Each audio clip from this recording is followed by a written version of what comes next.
Hi viewers, welcome to our channel. ప్రస్తుతం మనతో పాటు దాము బాలాజీ గారు, సీనియర్ జర్నలిస్ట్, వారితో ఒకసారి మాట్లాడదాం. సార్ నమస్కారం. సార్ నమస్తే. సార్, పవన్ కళ్యాణ్ గారి ఓజీ మూవీ ప్రమోషన్ పేరిట అని చెప్పేసి ఇద్దరు శ్రీలంకకు చెందిన వాళ్ళు హైదరాబాద్ సాఫ్ట్వేర్ ఎంప్లాయీని మోసం చేశారు, అతని దగ్గర డబ్బులు బాగా గుంజేశారు అని చెప్పేసి వార్తలు వినిపిస్తున్నాయి. సార్, అసలు ఇష్యూలో ఏం జరిగింది, ఎలా మోసపోయారు, ఎవరు మోసం చేశారు, మరి పవన్ కళ్యాణ్ గారి మూవీకి దీనికి సంబంధం ఏంటి సార్, మీరేం చెప్తారు? అంటే ఇప్పుడు ఆన్లైన్ మోసాలు, సోషల్ మీడియా మోసాలు రకరకాలుగా పెరిగిపోయినాయి. ఇదొక విచిత్రమైన మోసం. నేను ఈ మధ్యకాలంలో ఇట్లాంటి మోసం వినలేదు. ఇదొక విచిత్రంగా ఉంది. దీన్ని గురించి ఇంకా నాకు చాలా డౌట్లు అయితే ఉన్నాయి. బట్ ఇప్పటి వరకు అందుతున్న సమాచారం మేరకు ఏంటంటే ఉద్యోగి పేరు కూడా ఇవ్వట్లేదు. పాపం సిగ్గుపడుతున్నట్టు ఉన్నాడు అతను.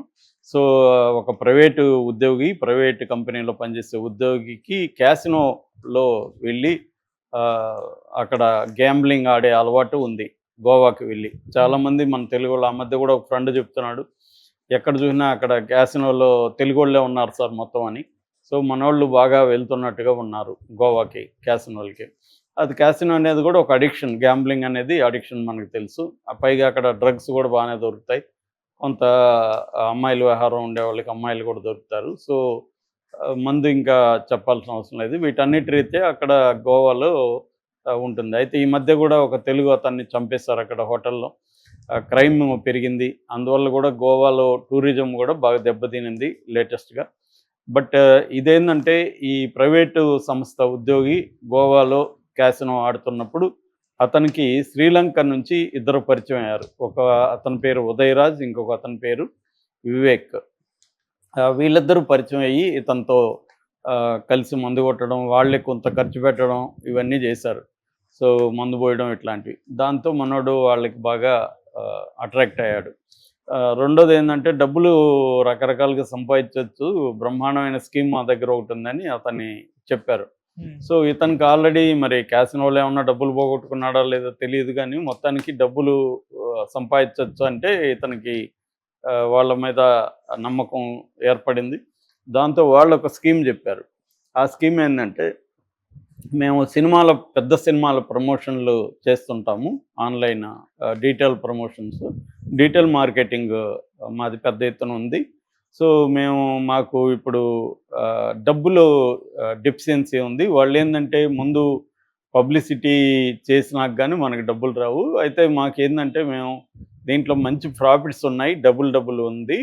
సో నువ్వు నాకు ఫ్రెండ్ అయినావు కాబట్టి నీకు ఒక ఆపర్చునిటీ ఇస్తున్నాము. అదేంటంటే నువ్వు ఒక 20 లక్షలు పెట్టగలిగితే నీకు డబ్బులు వస్తుంది, 40 లక్షలు డబ్బులు మీకు ఇస్తాము అని చెప్పారు.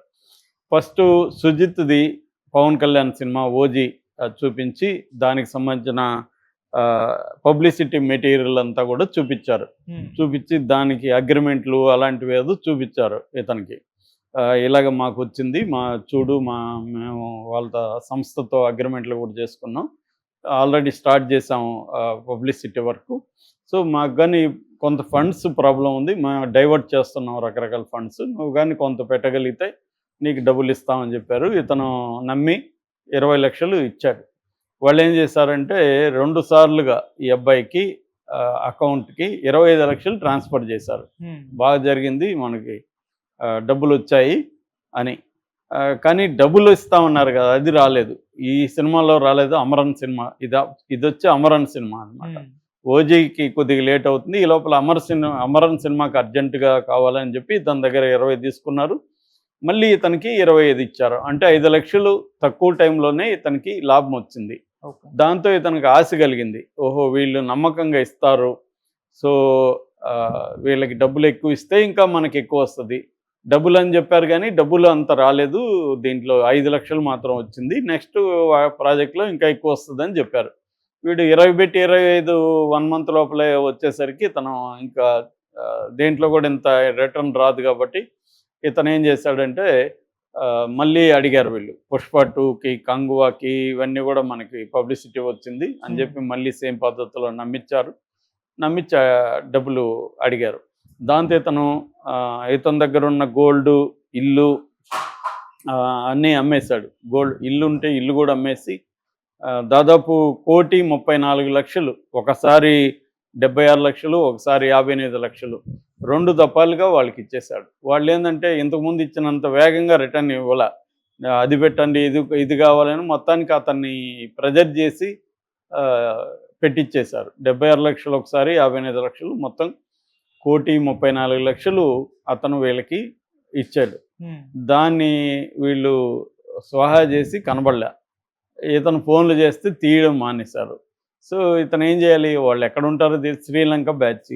దాంతో ఇతను మోసపోయాడని గ్రహించి అతను వచ్చి సిసిఎస్ సెంట్రల్ క్రైమ్ స్టేషన్లో కంప్లైంట్ ఇచ్చాడు. సో ఇది బేసిక్గా అతని స్టోరీ. ఇక ఈ స్టోరీలో మనకు అర్థమయ్యేది ఏంటి, ఈ ప్రైవేట్ ఉద్యోగి గ్రీడ్ అర్థమవుతుంది వాళ్ళకంటే కూడా. ఎందుకంటే ఎవరైనా అంటే ఇతనికి మినిమం కామన్ సెన్స్ లేదా అనిపిస్తుంది మనకి. ఒక పబ్లిసిటీ, ఒక సినిమాకి నేను వచ్చి నీకు చెప్తాను, ఇట్లా సినిమా పబ్లిసిటీ నాకు ఇచ్చారు, నువ్వు 20 లక్షలు ఇస్తే నేను డబ్బులు ఇస్తాను. నువ్వు చెప్పాల్సిందే, సినిమా పబ్లిసిటీ వాళ్ళు ఇస్తారు కదా నీకు, నేను ఇచ్చేది నేను పెట్టేది ఏంది, నువ్వు నాకు డబ్బులు ఎలా ఇస్తావు అనాలి. అంటే ఇది గ్రీడ్ కదా, డబ్బులు ఎక్కువ కావాలి కాబట్టి వాళ్ళు ఏం నమ్మించారు ఇతన్ని, వాళ్ళు లేటుగా ఇస్తారు, బిగినింగ్ ఇవ్వరు వాళ్ళు, సినిమా పెద్దోళ్ళు కదా, వాళ్ళని మనం డిమాండ్ చేయడం, ఇప్పుడు మనకు డబ్బులు ఇస్తే మాకు ఎక్కువ ప్రాఫిట్ ఉంటుంది దీంట్లో, నీకు సగం ఇస్తామని, నీకు రెట్టింపు ఇస్తామని చెప్పారు. సో ఇతని దగ్గర హామీ ఏం లేదు. ఎప్పుడైనా బిజినెస్ లేకో లేకపోతే పెట్టుబడులు పెట్టేటప్పుడు మామూలు గుడ్డి సూత్రం ఏంటంటే prepare for the worst. Prepare for the worst అంటే ఈ డబ్బులు పోయినా పర్లేదు అనుకునే పెట్టాలా. ఎందుకంటే ఇతనికి గ్యారంటీ ఏముంది, వాళ్ళకి లాస్ రావచ్చు, వాళ్ళు పెట్టిన డబ్బులు అవతల నుంచి సినిమా వాళ్ళు ఇవ్వకపోవచ్చు, లేదా వీళ్ళే కూడా మోసం చేయొచ్చు అనేది అబ్బాయికి ఉండాలి కదా, పెట్టిన అబ్బాయికి. అవేమి లేకుండా ఓన్లీ గ్రీడ్. వీళ్ళు తెలివిగా ట్రాప్ ఏం చేశారు, ఫస్ట్ 5 లక్షలు ఎక్స్ట్రా ఇచ్చారు, దిస్ ఈజ్ ట్రాప్. ఈ ట్రాప్లో పడ్డాడు. మళ్ళీ కూడా ఈ అబ్బాయికి 5 వస్తే మనకి 20కే 5 వస్తే 40కి 10 వస్తాయి కదా, ఇలా ఆలోచించుంటాడు మనోడు.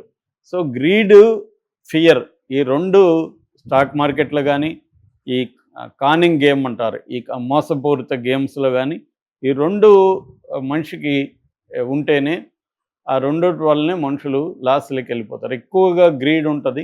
స్టాక్ మార్కెట్లో ఫియర్ కూడా పనిచేస్తుంది. అంటే ఇప్పుడు ఫియర్ పనిచేస్తుంది, ఫియర్ ఫ్యాక్టర్.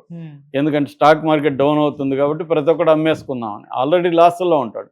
ఇంకొక 4 ఏళ్ళు 3 ఏళ్ళు ఆగితే పెరుగుతాయి, కానీ వీడు అంత ఓపిక ఉండదు. ఆ భయంతో ప్యానిక్ అయిపోయి అమ్మేస్తారనమాట. సో అందుకని చాలామందికి స్టాక్ మార్కెట్లో కూడా లాసులు రావడానికి ప్రధాన కారణం ఏంటంటే ఇదే అనమాట. సో గ్రీడ్ అండ్ ఫియర్, ఈ రెండు కంట్రోల్ చేసుకోకపోతే ఏ బిజినెస్లో అయినా కష్టం. రెండవది ఏంటంటే కొన్ని మినిమం ప్రోటోకాల్స్ మనం పెట్టుకోవాలి లైఫ్లో.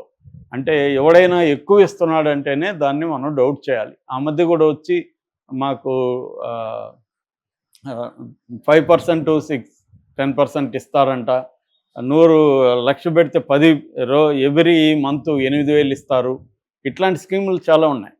సో అవి మనకు కూడా చెప్తారు నమ్మి, వచ్చిందని కూడా చెప్తారు. వస్తుంది. ఇప్పుడు నేను 1 లక్ష నీకు ఇచ్చాను, నువ్వు దాంట్లో 4 నెలలు ఇచ్చావు అనుకో, 4 నెలలు ఎంత అయింది, 32,000, 4 నెలలు నాకు ఇస్తావు, 32,000 వస్తే నీకు ఇంకా 68,000 మిగులుతుంది కదా. 4 నెలలు ఇస్తావు కాబట్టి నేను 10 మందికి చెప్తాను, 4 వరుసగా ఇస్తున్నారబ్బా నీట్గా అని, వాళ్ళు కూడా పెడతారు.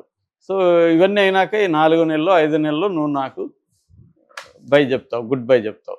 అంటే ఒక 50,000 లెక్కేసుకుంటావు, ఈ లక్షలో వీడికి 50,000 ఎంతో రిటర్న్ ఇచ్చేద్దాం నెల నెల అనుకొని ఫిక్స్ చేస్తావు. అలాగే నేను ఒక 10 మందికి చెప్తా కదా, 10 మందిలో 5 మంది అన్నా చేరుతారు కదా, ఇంకొక 50,000 నీకు వస్తుంది కదా, 15 5 లక్షలు వస్తుంది కదా. ఇది స్కీమ్ అనమాట. ఇదంతా కూడా ఏంటంటే గ్రీడు. ఎందుకు, ఎలా ఇస్తాడు వాడు, మనం ₹1,00,000 ఇస్తే నెలకి